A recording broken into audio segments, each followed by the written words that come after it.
말씀으로 시작하는 복된 목요일입니다. 오늘 본문은 누가복음 21장 29절에서 38절이고요. 제목은 항상 기도하며 깨어 있으라입니다. 예수님께서는 세상은 끝이 있고 그때 예수님이 재림하셔서 최후 심판이 있을 것임에 대해 확신을 가지라는 의미로 무화과 나무 비유를 말씀하십니다. 무화과 나무는 겨울에 잎이 떨어지고 늦은 봄에 잎이 돋아나는 나무입니다. 무화과 나무에 새로운 가지와 잎이 생기면 여름이 가까이 이르렀음을 알 수 있고, 잎이 다 떨어지고 가지만 남았다면 겨울이 왔음을 알 수 있습니다. 무화과 나무뿐 아니라 모든 나무들이 이와 같습니다. 무화과 나무의 예처럼 지금까지 예수님이 말씀하신 일들이 일어나는 것을 보면 하나님의 나라가 가까이 온 줄을 알라는 것입니다. 지금까지 예수님이 말씀하신 일들이 무엇이었습니까? 누가복음 21장 5절부터 시작해서 28절에 이르기까지 예수님은 두 가지를 말씀하셨습니다. 하나는 예루살렘 성전의 멸망이고 또 하나는 이 세상의 멸망입니다. 그러나 핵심적인 주제는 예루살렘 성전의 멸망이라고 봐야 할 것입니다. 즉 예루살렘 성전이 멸망하는 것을 봤다면 이 세상도 멸망하리라는 것을 믿으라는 겁니다.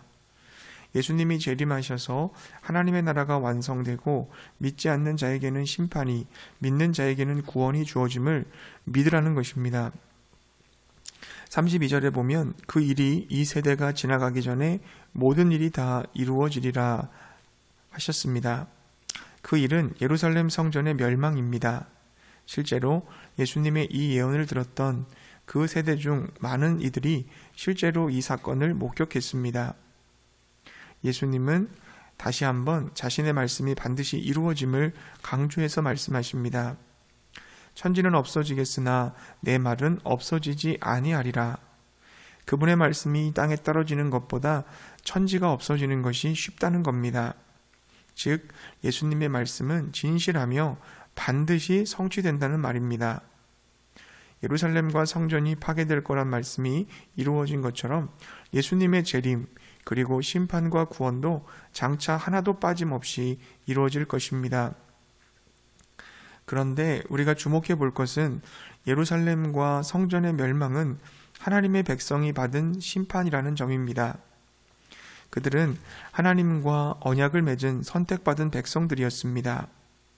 그들에게는 하나님이 임재하셔서 예배를 받으시는 성전이 있었습니다. 하나님의 말씀을 연구하며 말씀대로 살았다고 자부하는 종교 지도자들도 있었습니다. 그러나 그들은 주 70년 로마에 의해서 무참하게 멸망당하고 말았습니다. 하나님의 구속사에 쓰임을 받은 이스라엘 백성들이 심판당했다면 지금 하나님의 백성으로 칭함을 받는 그리스도인들도 심판받을 수 있음을 기억해야 합니다. 우리는 예수님을 믿고 있습니다. 세례를 받았고 성찬에 참여했습니다. 교회에 출석하고 헌금과 봉사도 많이 했습니다. 그런데 그리스도인이 심판을 받는다니요? 이렇게 반문하실지도 모르겠습니다. 그러나 하나님은 겉을 보시는 분이 아니라 중심을 보십니다. 내가 교회 다닌다고, 세례 받았다고, 직분을 받았다고, 모태신앙이라고 구원을 받는 것이 아닙니다. 내가 지금 예수님을 믿는다고 말하지만 하나님은 그 믿음이 진짜 믿음인지 가짜 믿음인지를 보십니다. 우리 중심에 있는 믿음을 하나님이 보신다는 것입니다. 사랑하는 성도님들, 하나님이 내 중심을 보실 때, 나의 믿음을 보실 때 구원을 얻을 참 믿음이 있다고 말씀하실까요? 아니면 거짓되고 위선적인 가짜 믿음이라고 말씀하실까요? 여러분 자신을 점검해 보시기 바랍니다. 성령께서 여러분의 심령을 조명해 주시기를 기도합니다. 우리가 믿음을 점검해 보아야 할 이유는 예수님의 재림과 역사의 종말이 덫처럼 아무런 징조 없이 갑자기 닥칠 것이기 때문입니다. 그러므로 스스로 조심해야 합니다.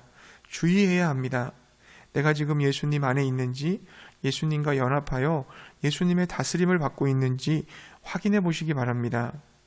날마다 주님을 의지하여 주님의 은혜로 주님을 닮아가는 인격과 순종의 열매를 맺고 있는지 돌아보시기 바랍니다. 내가 예수님을 사랑하고 있는지 아니면 다른 것을 더 사랑하고 있는지, 예수님 이외에 다른 우상을 섬기고 있지는 않는지 점검해 보아야 합니다. 예수님은 주님의 재림의 날에 심판을 피하고 주님 앞에 당당히 서기 위해서 두 가지를 말씀해 주셨습니다. 첫째는 소극적인 차원으로 무절제와 염려를 피해야 합니다. 34절에 무절제를 표현하는 단어로 방탕함과 술 취함이 등장하는데요. 방탕함과 술 취함으로 사는 것은 과도한 욕망에 이끌려 살면서 마음의 초점이 진리에서 벗어나 사는 태도를 의미합니다. 즉 하나님의 나라와 의, 사명에는 관심이 없고 오직 이 세상의 물질주의적 가치관에 물들어 사는 것입니다. 과음한 사람이 목표 지점을 정확히 보지 못하고 그곳을 향해 똑바로 걸어가지 못하는 것처럼 물질에 탐닉해 절제되지 않는 욕망을 따라 살아가게 되면 분별력과 판단력을 잃고 마는 것입니다. 무절제와 더불어 피해야 할 것이 염려입니다. 생활에 끊임없이 일어나는 염려 때문에 인생에서 가장 중요한 일, 예수님을 따르는 제자로 살아가지 못하는 것입니다. 네 가지 밭에 비유해서 가시떨기 밭은 이 세상의 염려로 인하여 말씀의 열매를 맺지 못한다고 했습니다. 이 염려의 많은 부분을 차지하는 것이 아마도 물질적인 부분일 것입니다. 물질이 많으면 절제하지 못하고 물질이 적으면 염려합니다.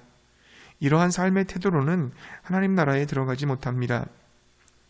오히려 물질이 많으면 나누고 물질이 적으면 감사하고 자족해야 합니다.